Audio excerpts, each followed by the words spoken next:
Hello and welcome back. इस video में हम गामा फंक्शंस के बारे में डिस्कस करेंगे। गामा फंक्शंस में ये जो सिंबल मैंने बनाया है इसको हम गामा के लिए डिनोट करते हैं और गामा फंक्शन को हम इस तरीके से डिफाइन करते हैं। Gamma n this is equals to 0 to infinity x to the power n minus one e to the power minus x d x. अगर इंस्टेड ऑफ एन आप एम लिखते हो तो ये जो है गामा एम हो जाएगा। फॉर एन एग्जाम्पल, अगर आप गामा एम लिख रहे हो तो आप इसको इस तरीके से भी लिख सकते हो। ओके, तो यहाँ पर जो आपको चीज़ें ध्यान देनी है वो ये कि इसकी जो लिमिट है वो 0 टू इन्फिनिटी है। यहाँ पर जो x है तो यहाँ पर भी वो x ही रहेगा। अगर यहाँ पर x की जगह y है तो यहाँ पर भी वो y होगा। ठीक है, तो ये जो है बेसिकली क्या है, इनपुट है। हम n की वैल्यू जो है हम वेरी कर सकते हैं और जो आप यहाँ पर लिखोगे वही सेम n की वैल्यू यहाँ पर भी चेंज होगी। इसकी कुछ प्रॉपर्टीज़ है, जैसे कि पहली प्रॉपर्टी है gamma n plus one this is equals to n gamma n। ठीक है, सेकेंड प्रॉपर्टी है अगर हम वन का गामा निकाल रहे हैं, one gamma one is equals to one. And third है n प्लस वन की फिर से this is equals to n factorial. अगर ये दोनों फॉर्मूलेज जो है आपस में सेम है, मतलब कि गामा n प्लस वन के लिए ही है, तो हम ये कब लगाते हैं, जब n जो हो हमारा वो फ्रैक्शन हो। फ्रैक्शन अगर आपको गिवन है, ये जो n की वैल्यू है वो फ्रैक्शन में गिवन है, तो आप यहाँ पे ये वाला फॉर्मूला लगाएंगे n गामा n का। और अगर ये n की वैल्यू इंटीजर्स में गिवन है, पॉजिटिव इंटीजर्स में गिवन है, तो ये लगाएंगे। यहाँ पर भी पॉजिटिव फ्रैक्शन है बिकॉज नेगेटिव फ्रैक्शन के लिए भी हमारे पास एक फॉर्मूला है। तो यहाँ पर अगर n की वैल्यू पॉजिटिव इंटीजर में होती है तो सिंपली आप इसको n फैक्टोरियल वाला फॉर्मूला लगाएंगे। n यहाँ पर जो वैल्यू होगी वो हम यहाँ पर अप्लाई करेंगे। तो कुछ एग्जाम्पल्स देखते हैं इससे रिलेटेड। फर्स्ट एग्जाम्पल लेते हैं हम, सबसे छोटे एग्जाम्पल से स्टार्ट करते हैं। सपोज करो आपको गामा 3 की वैल्यू निकालनी है, तो यहाँ पर जो 3 है वो इनपुट कैसा है, इंटीजर है, तो हम कौन सा फॉर्मूला लगाएंगे, ये वाला फॉर्मूला लगाएंगे। उससे पहले हमें क्या करना है, इसको n प्लस वन की फॉर्म में लिखना है। इसको आप n प्लस वन की फॉर्म में कैसे लिख सकते हैं, 2 प्लस वन। सिंपली आप इसमें से 1 सब्ट्रैक्ट कर दीजिए, 2 आ जाएगा, तो इसको इस फॉर्म में आप लिख पाएंगे 2 प्लस वन। अब आप यहाँ पे ये फॉर्मूला अप्लाई कर सकते हैं, जहाँ पे ये जो वैल्यू है इंटीजर की है, तो हम थर्ड वाला फॉर्मूला अप्लाई करेंगे which is equals to n factorial. मतलब यहाँ पे जो लिखा होता है उसका फैक्टोरियल होता है, दैट इज 2 फैक्टोरियल। तो simply 2 into one is equals to 2। बहुत ही सिंपल फॉर्मूला था। सेकेंड, अगर फ्रैक्शन होता है तो यहाँ पर हम निकालते हैं 7/2 का। अब यहाँ पर आप इनपुट देखेंगे कैसा है, पॉजिटिव फ्रैक्शन है, तो हम ये वाला फॉर्मूला अप्लाई करेंगे। बट उससे पहले हमें इसको इस वाले फॉर्म में बनाना होगा, n प्लस वन। इस फॉर्म में बनाने के लिए सिंपली आप यहाँ पे जो लिखा है उसमें से 1 सब्ट्रैक्ट कर दीजिए, तो 7/2 माइनस का 1, यहाँ पर क्या आ जाएगा, 2 इंटू 2 2, 7 में से 2 गया 5, तो 5/2 आ जाएगा आपके पास।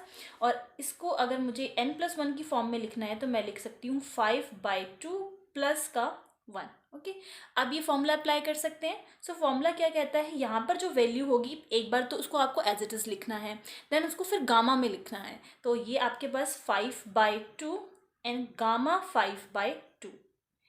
गामा 5/2 पे हम फिर से ये फॉर्मूला अप्लाई करेंगे। अभी स्टिल ये जो 5/2 है वो फ्रैक्शन में है, तो यही वाला फॉर्मूला हम अप्लाई करेंगे। अब नेक्स्ट हम इसकी गामा/2 की वैल्यू निकालते हैं, तो 5/2 will be as it is, and इसको हम अप्लाई करेंगे तो 5/2 में से अब हमें फिर से -1 करना पड़ेगा सो दैट इस फॉर्म में हो जाए, एंड देन मैं ये वाला फॉर्मूला अप्लाई कर सकूँ। तो 5/2 -1 में क्या हो जाएगा, 2 इंटू 1 2, 5 में से 2 गया 3, सो इट विल बी 3/2। और गामा में फिर से आ गया आपके पास 3/2। ओके, अब 3/2 में हम फिर से अप्लाई करेंगे उसी चीज़ को, तो आप कैसे कर सकते हो, n प्लस वन की फॉर्म में फिर से बनाओगे, तो 3/2 माइनस का 1, तो सिंपली क्या हो जाएगा, ये 1/2। तो 5/2 हमने एज इट इज़ लिख लिया, 3/2 एज इट इज़ लिख लिया, इस पे अप्लाई किया है तो हम फिर से क्या लिखेंगे 1/2, और अंदर अब हमारे पास क्या बच जाएगा 1/2।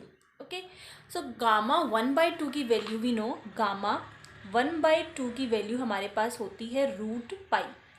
ठीक है, इसका प्रूफ भी है, और ये वैल्यू हमें याद होनी चाहिए, बिकॉज हम जब क्वेश्चन सॉल्व करते हैं गामा से रिलेटेड तो इसका बहुत यूज़ होता है, ठीक है।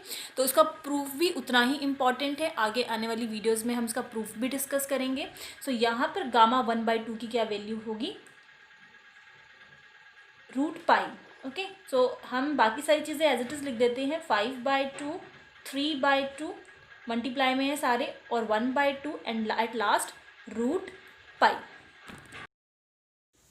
अब आगे आप इसे सॉल्व कर सकते हैं, which is 5/2, 3/2, 1/2 and √π। So solve करेंगे, 2 × 2 4, 4 × 2 8, 5 × 3 15, 15 × √π, ठीक है। तो सिंपली इस तरीके से सॉल्व किया जाता है। नेक्स्ट अब हम एक क्वेश्चन सॉल्व करेंगे जिसमें आपको इंटीग्रल साइन और कॉस की फॉर्म में दिया गया है, और गामा फंक्शन का यूज करते हुए किस तरीके से इजीली आप उसे सॉल्व कर सकते हैं। तो उसका फॉर्मूला देखते हैं। सो इट इज 0 to π/2, इसकी लिमिट होनी चाहिए। आपको लिमिट का बहुत ध्यान रखना है, अगर लिमिट ये नहीं होती तो हम ये फॉर्मूला अप्लाई नहीं कर पाएंगे। Sign to the power mx cos to the power nx dx, ठीक है। सो इसको हम किस तरीके से डिफाइन करते हैं गामा फंक्शन के लिए, लाइक इस टाइप का इंटीग्रल हो तो सिंपली हम गामा फंक्शन अप्लाई कर सकते हैं, that is m+1/2, gamma m+1/2। एक बार m के लिए लिखना है और आपको एक बार n के लिए लिखना है, n+1/2, gamma n+1/2, and this is whole divided by 2 times gamma m+n+2 n/2। Okay, so ये हमारे पास एक काफी इंपॉर्टेंट फॉर्मूला है। जब इसको आप इस फॉर्म में कन्वर्ट कर लेते हो तो जो मैंने 3 प्रॉपर्टीज आपको गामा फंक्शन के बारे में बताई कि अगर फ्रैक्शन की फॉर्म में है तो किस तरीके से यूज करना है, एंड इंटीजर की फॉर्म में है तो किस तरीके से यूज करना है, ठीक है। तो आप वो चीज अप्लाई कर सकते हैं। आप सपोज करो आपको निकालना है 0 to π/2 sine to the power 5x and cos to the power 6x dx, ये है आपके पास। तो इंटीग्रल हमें इसका निकालना है। सिंपली आप पहले फॉर्मूले में पुट कर दोगे तो m की वैल्यू यहाँ पर क्या है 5 है, एंड n की वैल्यू यहाँ पर 6 है। तो फॉर्मूले में जैसे हम अप्लाई पुट करेंगे इनकी वैल्यूज को, 6+1/2, m की वैल्यू 5, n की वैल्यू 6+2/2, ठीक है। इसको फर्दर आगे अगर हम सॉल्व करते हैं तो 5+1 6, 6/2, ये आगे आपके पास आ जाएगा gamma 3, gamma 7/2 and gamma divided by 2 gamma 13/2। मैंने अभी आपको गामा 3 की वैल्यू सॉल्व करके बताई, गामा 7/2 की वैल्यू सॉल्व करके बताई। उसी तरीके से सेम वे से आपको गामा 13/2 की वैल्यू को सॉल्व करना है। जब आप इसको पूरा सॉल्व कर दोगे तो आपको आपका फाइनल आंसर मिल जाएगा। सो गामा 3 की वैल्यू क्या थी, 2 × 1 हमने निकाली थी। गामा 7/2 की वैल्यू हमने निकाली थी 5/2, 3/2, 1/2 एंड √π। अब डिवाइडेड बाय 2 इंटू गामा 13/2 था तो 2 हमने एज इट इज लिख दिया। गामा 13/2 की उसी तरीके से आप वैल्यू निकालेंगे, 1 सब्ट्रैक्ट करेंगे तो 11/2, गामा 11/2 आएगा। फिर से उसको सॉल्व करेंगे, 1 सब्ट्रैक्ट करके निकालेंगे तो 9/2, फिर से गामा 9/2 आएगा, उसको सॉल्व करेंगे तो 7/2, फिर से सॉल्व करेंगे 5/2, 3/2, 1/2 एंड लास्ट में आपके पास फिर उस तरीके से बचेगा गामा 1/2। तो गामा 1/2 की वैल्यू जो होती है वो हमारे पास होती है √π।